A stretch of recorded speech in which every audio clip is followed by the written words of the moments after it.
আসসালামু আলাইকুম। প্রিয় দর্শক, গত একদিন ধরে সোশ্যাল মিডিয়ায় একটা ভিডিও বেশ দেখছি আমরা।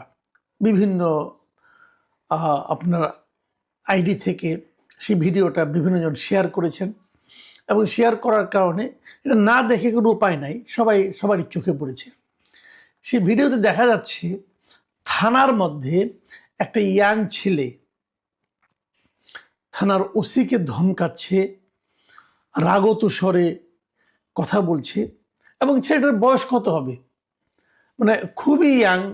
অত একটা খুব বয়স হয়ে গেছে, 35-36 হয়েছে এমন আমার কাছে মনে হয়নি। আমার বিবেচনায় তার বয়স 30-এর কমই হবে। এবং সেখানে সে যে কথাগুলি বলছে, সে কথাগুলি কিন্তু আসলে একটু যেন কেমন লাগে। আপনারা নিশ্চয়ই শুনেছেন, তবু আমি ওই ভিডিওটা আপনাদেরকে দেখাচ্ছি না, কারণ ওটা আসলে আমি ভিডিও খুবই কম দেখাই। বাট ওনার কথাগুলো আমি হুবহু আপনাদেরকে পড়ে শোনাচ্ছি এবং এটা নিয়ে একাধিক পত্রিকাতেও দেখলাম, আমি রিপোর্ট হয়েছে। উনি এই ঘটনাটা ঘটেছে পরে জানতে পেরেছি আমরা, এই যে হবিগঞ্জের শায়েস্তাগঞ্জ থানায়, সেখানে শুক্রবার দিন এই ঘটনা হয়েছে। এবং শুক্রবার দিন শায়েস্তাগঞ্জ থানার ভেতরে ওসির সঙ্গে যিনি তর্কাতর্কি করছিলেন, যে ছেলেটা, এই ভদ্রলোকের নাম হলো মাহাদি হাসান, এবং উনি নিজেকে পরিচয় করে দিয়েছেন যে উনি বৈষম্য বিরোধী ছাত্র আন্দোলনের নেতা। এবং এই নেতার পরিচয় দিয়ে উনি বেশ গর্বের সঙ্গে বুক ফুলিয়ে ওনার অতীতে করা কিছু কর্মকাণ্ডের বিবরণ দিচ্ছিলেন। উনি বলছিলেন, শুনুন, ওনার একজন লোককে থানায় নাকি পুলিশ গ্রেপ্তার আটক করেছিল, এই জন্য তাকে ছাড়ানোর জন্য এসে উনি এই কথাগুলি বলেছেন। উনি কি বলেছেন সেটুকু আগে আপনাদেরকে পড়ে শোনাই। উনি বলেছেন, আমরা আন্দোলন করে গভর্নমেন্টকে রিফর্ম করেছি, সেই জায়গায় প্রশাসন আমাদের লোক। আপনি আমাদের ছেলেকে গ্রেপ্তার করে নিয়ে এসেছেন, আমাদের সঙ্গে বাকবিতণ্ডা করছেন, এখন বলছেন আন্দোলনকারী হয়েছেন, তো কি হয়েছে? আমাদের এইখানে 17 জন শহীদ হয়েছে। আমরা বানিয়াচং থানাকে পুড়িয়ে দিয়েছিলাম, এসআই সন্তোষকে জ্বালিয়ে দিয়েছিলাম। আপনি এসেছেন ঠিক আছে, কিন্তু কোন সাহসে এই কথা বললেন জানতে চাই। মোদ্দা কথা উনি বলতে চাচ্ছেন, এই যে সরকারটা আছে এটা হলো তাদের সরকার, এই সরকারকে তারা দায়িত্ব দিয়ে এনেছে, ক্ষমতায় বসিয়েছে। অতএব তাদের সঙ্গে, তাদের কথার বাইরে ওসি কিভাবে যাচ্ছে এবং তারা কি করেছে সেই ঘটনার বর্ণনা দিয়েছে।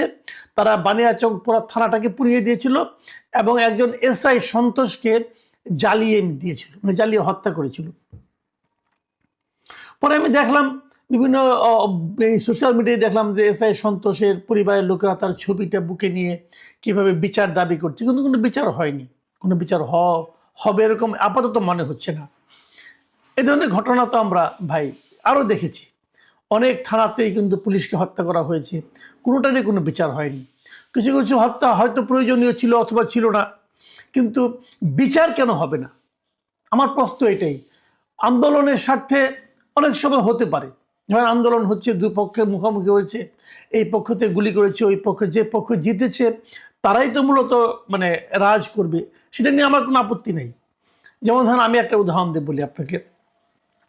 মুক্তিযুদ্ধের সময় মুক্তিযোদ্ধাদের হাতে পাক বাহিনীর লোকজন মারা গেছে, রাজাকারও দু একজন মারা গেছে, বদর বাহিনীও দু একজন মারা গেছে, মারা যায়নি, গিয়েছে।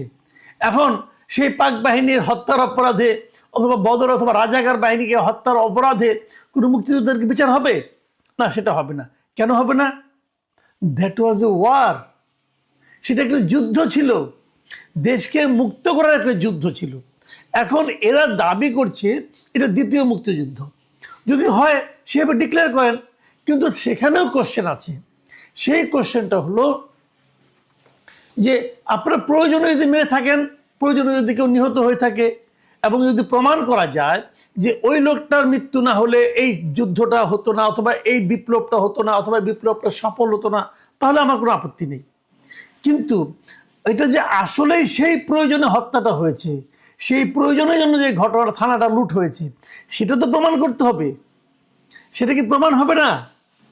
সেটাতে প্রমাণ হওয়া উচিত।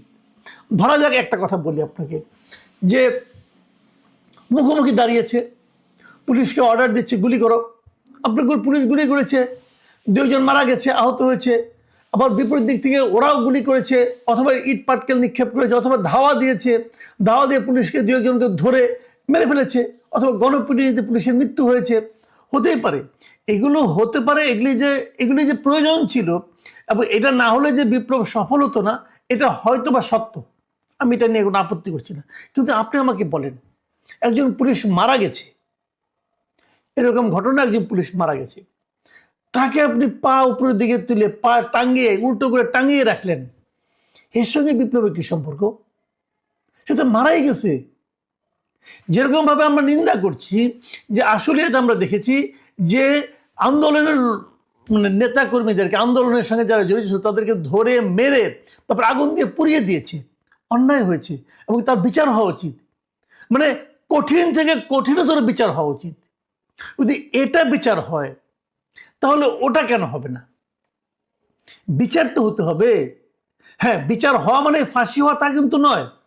যদি যারা টাঙিয়েছে উল্টা করে, তারা যদি প্রমাণ করতে পারে যে এই টাঙানোটা বিপ্লবের জন্য প্রয়োজনীয় ছিল, তাহলে তারা মুক্তি পাবে। ভাই, কথাটা কিন্তু সিম্পল। বিচার হওয়া মানে কিন্তু ফাঁসি হওয়া না, বিচার হতে হবে, প্রকৃত ঘটনাটা জানা যেতে হবে যে কেন হয়েছে। যাত্রাবাড়ি একটা ঘটনা আমরা এর মধ্যে দেখেছি, বিভিন্ন সময় দেখেছি, পত্রপত্রিকা কিন্তু পড়ি। পুলিশ সে আন্দোলনের তাদের দমনের জন্যও ছিল না, সেখানে তারা যায়নি, সে একটা গুলিও ছুড়েনি, সে থানায় বসেছিল, থানা আক্রমণ করে সেখানে পুলিশকে পিটিয়ে মারা হয়েছে। হয়নি? হয়েছে। তো থানায় যে লোকটা ছিল সে তো তার চাকরি করছিল রে ভাই, সে তো গুলিও করে না, সে থানার মধ্যে বসে হয়তো অফিসিয়াল কাজ করছিল। তাকে তো মেরেছেন। কে মেরেছে? ওই মৃত্যুটাকে আন্দোলনের জন্য প্রয়োজনীয় ছিল? আপনি বলবেন আমি থানা পুড়িয়ে দেবো, দেন, থানা পুড়িয়ে দেন। লোকটাকে মারলেন কেন? তার ছেলে হয়তো আপনাদের সঙ্গে আন্দোলনে ছিল, আমরা তো দেখেছি এক ওসির ছেলে আন্দোলনে মারা গেছে এবং সে পুলিশে গুলিতে মারা গেছে, এটাও আমরা দেখেছি। তো তারা তো আন্দোলনে ছিল, কাজেই অনেকে চাকরির জন্য ওখানে ছিল। তাকে মেরে আপনি বাহাদুরি করবেন? এই যে এসআই সন্তোষকে মেরেছে বলে মাহাদি হাসান গর্ব করছে, আগুন দিয়ে জ্বালিয়ে দিয়েছিলাম, এসআই সন্তোষের অপরাধটা কি ছিল বলুন? আমি তো জানি না কি অপরাধ ছিল। হিন্দু ছিল এই জন্য বলেন? তো এখন এটা তো ঠিক না। এবং আমি বিস্মিত হয়েছি যে ওখানে যিনি পুলিশ অফিসার ছিলেন, যে ওসি ছিলেন, ওনার সামনে যখন এই কথাগুলি বললো একটা ছেলেকে ছাড়িয়ে নেওয়ার জন্য, যে ছেলেটার নাম নয়ন, তাকে ছাড়িয়ে নেওয়ার জন্য যখন এইভাবে কথাগুলি বলল, ওসি কিন্তু এই মেহেদি হাসানের ধমকে কেঁপেছিল। মেহেদি হাসানের ধমকে তার প্যান্ট নষ্ট হয়ে গেছিল কিনা আমি বলতে পারবো না, তবে সে নয়নকে ছেড়ে দিয়েছিল। আমি কিন্তু ওসির দোষ দিই না। কেন দেই না? কারণ ওসির তো ইতিহাস আছে, সে তো জানে আমি যদি ওখানে ওকে ধরি অথবা বলি তুমি এটা করলে তোমাকে আমি অ্যারেস্ট করবো, অ্যারেস্ট করতে পারতো। কিন্তু এই যে সে তো একটা হত্যার কথা স্বীকার করছে, আমি নিজে করেছি, সঙ্গে সঙ্গে তাকে অ্যারেস্ট করা যায়। উনি অ্যারেস্ট করেন নাই কেন? উনি হয়তো ভেবেছেন যে অতীত ইতিহাস কি বলে, এই ঘটনা ঘটালে আমার হয়তো বদলি হবে অথবা আমার চাকরিও চলে যেতে পারে। কেন তার চাকরি চলে যাবে? কারণ যে সরকারটা এখন আছে তারা এই ধরনের শাসনই কায়েম করেছে। আপনাদের মনে আছে গত বছরের অক্টোবরের দিকে এই ধরনের একটা আইন করেছিল কিন্তু, যে ওই জুলাই থেকে অগাস্টের 5 তারিখ পর্যন্ত আন্দোলনে কারোর বিরুদ্ধে কোনো মামলা করা যাবে না, এরকম করার কিন্তু একটা আইন, কিন্তু একটা নির্দেশনা কিন্তু দেওয়া হয়েছিল।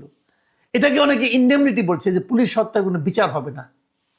ইন্ডেমনিটি হয়নি, কিন্তু এই ধরনের একটা মানে আদেশ এসেছিল গভর্নমেন্টের কাছ থেকে। কেন এই ধরনের আদেশে তো গভর্নমেন্ট দিতে পারে না? কোন আইনে দিবে গভর্নমেন্ট এই আদেশটা? গভর্নমেন্ট তো আইনের ঊর্ধ্বে না, কিন্তু হয়েছিল। তাহলে দাঁড়ালোটা কি? বারবার আমরা শুনি, আলোচনা হয়, বলা হয় যে পুলিশের মনোবল ভেঙে গেছে। পুলিশের মনোবলকে আপনারা চাঙ্গা করার চেষ্টা করেছেন? পুলিশকে তো আপনারা মেহেদি হাসানের নিচে বসিয়ে দিয়েছেন। মেহেদি হাসানরা আসবে, পুলিশকে ধমকাবে, তার বন্ধু বান্ধবকে ছাড়িয়ে নিয়ে যাবে, ওই বন্ধু বান্ধব কি অন্যায় করেছে কি করেনি তার কোনো প্রশ্ন কেউ করতে পারবে না। আপনারা তো পুলিশকে সেই জায়গায় নিয়ে বসিয়ে দিয়েছেন। বসিয়ে দিয়ে এখন আপনি আশা করছেন যে পুলিশের মনোবল চাঙ্গা হবে। কিভাবে চাঙ্গা হবে? ভাবুন, একটা পুলিশ কর্মকর্তা, এখন যিনি পুলিশ কর্মকর্তা হিসেবে আছেন, তার সহকর্মীকে আগুন দিয়ে জ্বালিয়ে পুড়িয়ে দেওয়া হয়েছে, কিন্তু তার কোনো বিচার হবে না। যদি বিচার না হয় তাহলে এই যে ভদ্রলোক এখন আছেন, তিনি কি আর তার যে দায়িত্ব, সেই দায়িত্ব পালনে আগ্রহী হবেন? উনি ভাববেন কোনদিন আমাকেও পুরাই দিবে, কোনো বিচার তো হবে না। আর যে পুরাবে সে যদি জানে তার কোনো বিচার হবে না, তাহলে সে আরো পুরাবে। তাহলে এই যে আইনের অবস্থাটা আপনারা করে, এই ডক্টর ইউনূস সাহেব যে একটা কাজ, এই যে একটা সরকার গঠন করেছেন, এই সরকারের যে অবস্থাটা করেছেন উনি কাদের প্ররোচনা করেছেন সেটা দেখছি। তারা এখন জামাতের লোক হয়ে গেছে, তারা এখন জামাতের পাঞ্জাবি পকেটে যে ঢুকছে, তারাই তো এই সমস্ত চাপ দিয়ে করিয়েছে। ভাই, কোন দেশে আছেন? কোথায় আইন কানুন? একটা কথা মাথায় রাখবেন, যে পুলিশকে আপনি টাঙিয়েছেন উল্টো করে, যে পুলিশকে আপনি